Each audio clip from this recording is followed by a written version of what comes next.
¿Qué tal, mis hermanos en Cristo Jesús? Reciban un saludo cordial de parte de su servidor Juan González, apologista católico.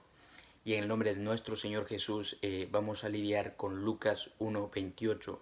Vamos a versar un tema acerca de María. Pues el ángel irrumpe, llega ante María y la saluda enseguida. Salve, llena de gracia. Pero enseguida añade, el Señor está contigo.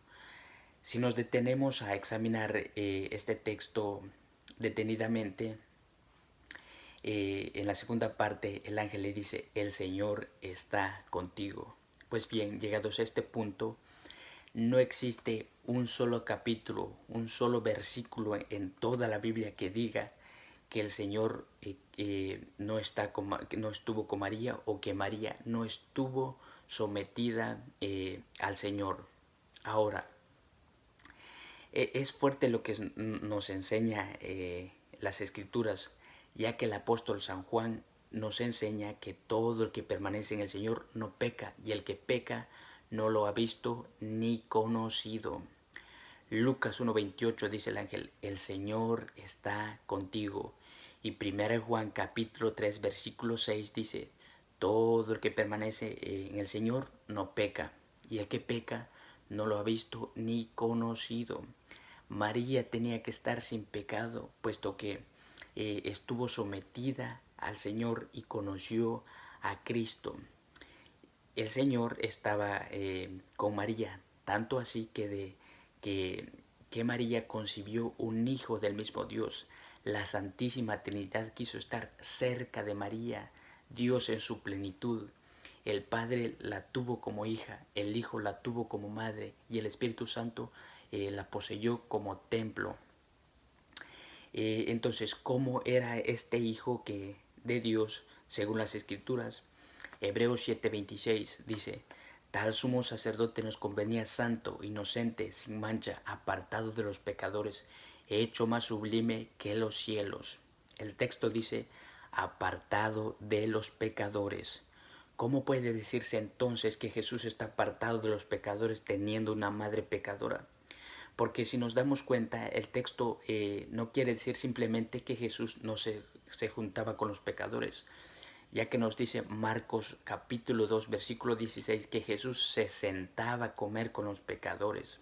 Se sentaba, pero estaba apartado de ellos. Entonces María tenía que estar sin pecado. Ahora, quiero citar 3 puntos eh, para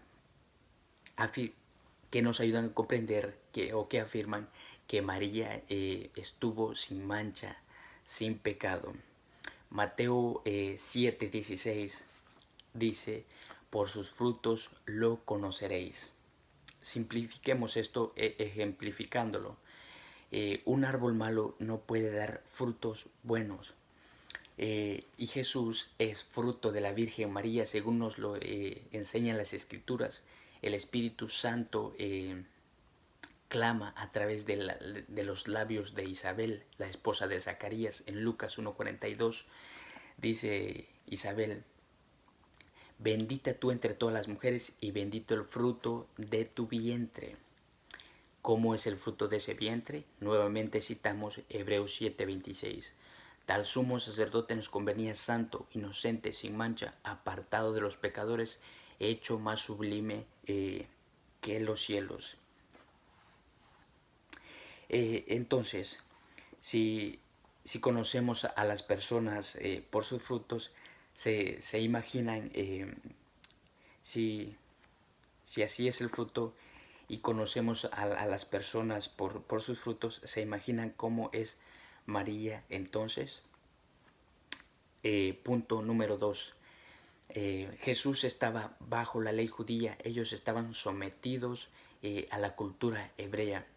Y según las Escrituras, dice Gálatas 4:4, pero cuando llegó la plenitud de los tiempos, Dios envió a su Hijo único, nacido de mujer, y fue sometido a la ley para liberar a los que estaban sometidos. Así que Jesús cumplió toda la ley judía. Y según nos enseñan las Escrituras, dice el Salmo 51 versículo 7, tú ves qué malo soy de nacimiento, porque el pecado me concibió mi madre. Salmo 58, versículo 4. Desde el seno materno se andan descarriados los impíos, desde el vientre de su madre se desvían los que dicen la mentira. Job capítulo 15, versículo 14. ¿Qué es el hombre y cómo podría ser puro? ¿Cómo puede ser justo un hombre nacido de mujer?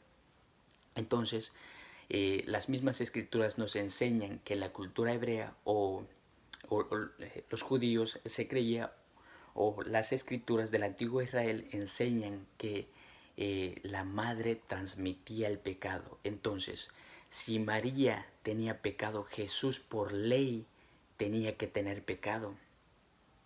Y aquí también, con referente al punto número 3, Jesús tomó toda la genética humana de María, ya que Jesús no tuvo un padre terrenal, padre carnal. Toda su sangre, su humanidad, su carne, lo tomó de María.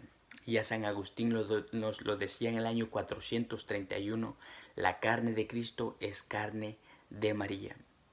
Entonces, esa sangre que Jesús derramó en la cruz, esa carne de María, entonces, ¿cómo pudo redimirnos si estaba manchado de sangre? María tenía que estar purificada de todo pecado, tenía que estar sin pecado, porque es la sangre de María que Jesús lleva. También quiero citar un pasaje de Hebreos en donde nos dice que Jesús tomó la condición carnal, la condición humana. Hebreos capítulo 2, versículo 14 dice: puesto que esos hijos son de carne y sangre, Jesús también compartió esta misma condición, y al morir le quitó su poder al que reinaba por medio de la muerte, es decir, al diablo. Entonces, Jesús compartió la misma condición, sangre y carne, pero toda esta humanidad lo tomó de María. Y como dice también el mismo pasaje de Hebreos 4:15, que Jesús fue semejante a todos nosotros, menos al pecado. Entonces, nuevamente concluimos con las escrituras que María estaba libre de pecado, sin mancha. Con esto me despido, solamente quise presentarles este argumento. Nos vemos en otro episodio. Que Dios les bendiga.